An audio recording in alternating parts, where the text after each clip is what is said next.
Mikir tapi tadi cakep. Sekolah alam. Sekolah alam. Ini dia liputannya. Yuk. Enak, korek-korek. Bermain dan belajar di alam terbuka yang masih segar boleh jadi adalah impian seorang anak. Bercanda bersama, berdiskusi dan bebas mengekspresikan segala hal yang diyakini, pastinya bukan sesuatu yang aneh bila anak Anda belajar di Sekolah Alam Ciganjur. Di sekolah yang mempunyai luas lahan seluas 7.500 meter persegi ini, semua pengajaran benar-benar berbasis alam. Di sini tak ada ranking dan juga nilai yang membebani. Karena mereka percaya, setiap anak adalah pribadi yang unik dan pastinya memiliki segala kelebihan dan juga keterbatasan. Sekolah alam itu sebetulnya kayak sekolah reguler seperti biasa. Hanya dia menjadikan alam di sekitarnya itu sebagai laboratorium, sebagai sarana prasarana pembelajaran, sebagai inspirasi gitu ya, dalam mendidik anak-anak.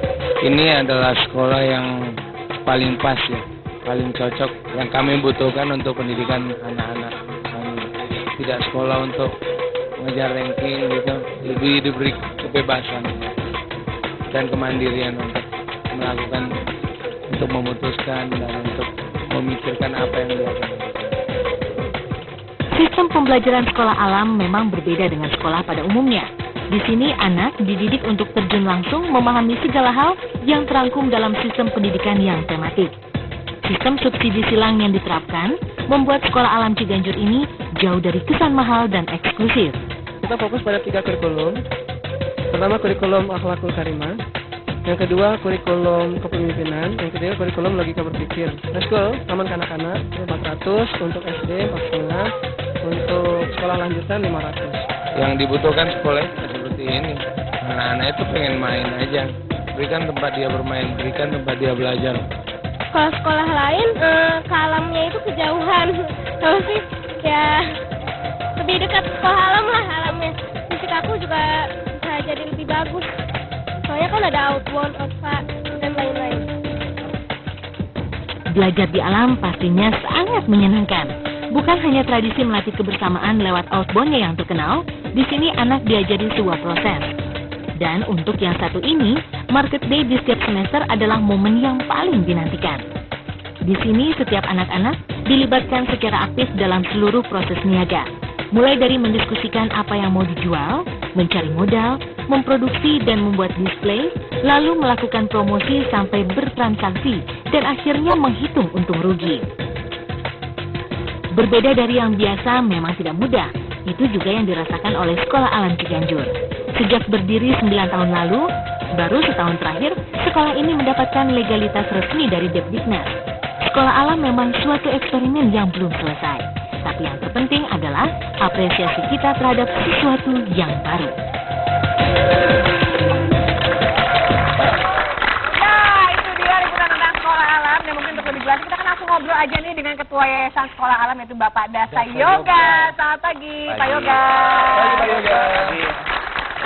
Nggak ngajar, Pak? Tidak. Ngajarnya hari apa aja, Pak, biasa gitu? Saya kebetulan nggak ngajar, saya cuma ngelola. Oh, Iya. gitu.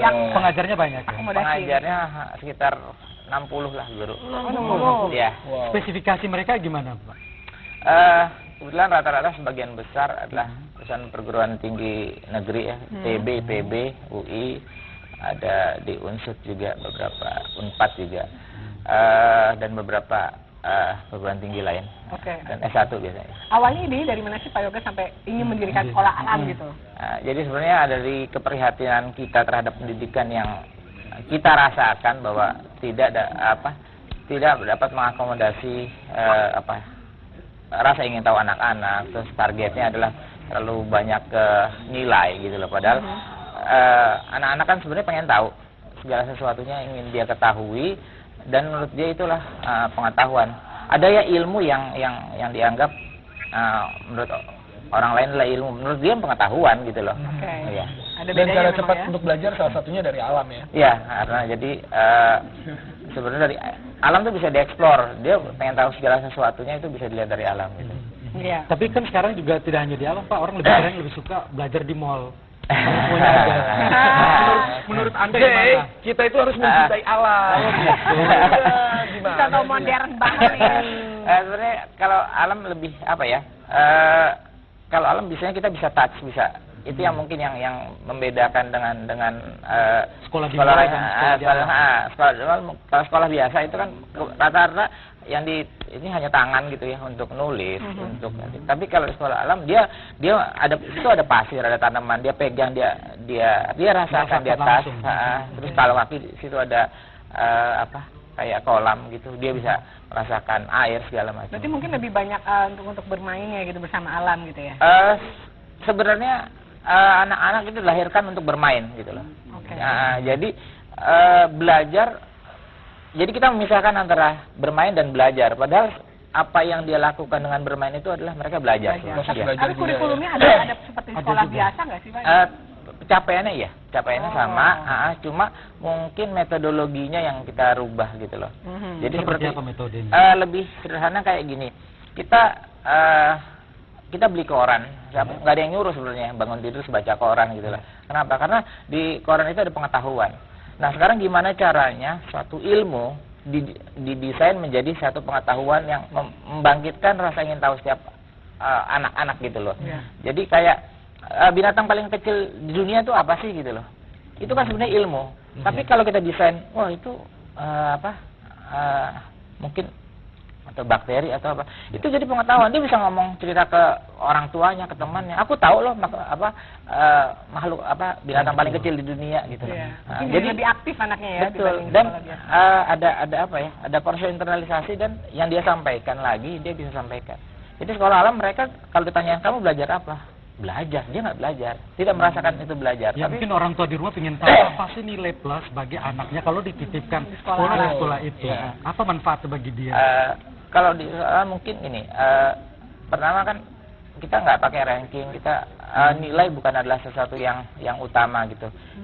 Yang penting adalah kita bisa mengembangkan semua potensi anak-anak gitu loh.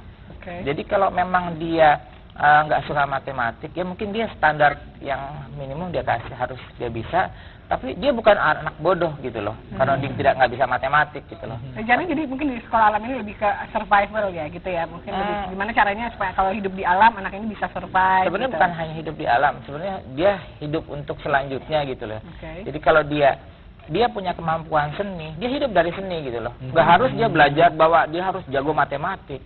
Padahal dia jago seni. Gitu. Jadi anak tidak perlu dipaksakan menurut kehendak orang tua. Iya, biasanya jadi kan potensi anak-anak umumnya muncul setelah dikasih kebebasan gitu loh. Jadi kalau kita punya target nilai sesuatu untuk matematik atau apa, mereka jadi masalah gitu loh. Padahal dia senangnya bahasa, dia sangat senang menulis gitu. Cuman di sana juga diajarin masalah bahasa juga. Mereka belajar. Jadi kalau bahasa sampai kita kadang-kadang mengantarkan ini juga mengantarkan ada wartawan juga yang coba menjelaskan gimana sih cara nulis gitu loh. Jadi lebih ke praktikal ya daripada teorinya ya, langsung lebih banyak prakteknya. Kita rumit yang menarik tentang sekolah alam ya. Iya, dan selanjutnya juga kayaknya habis dari alam kayaknya kita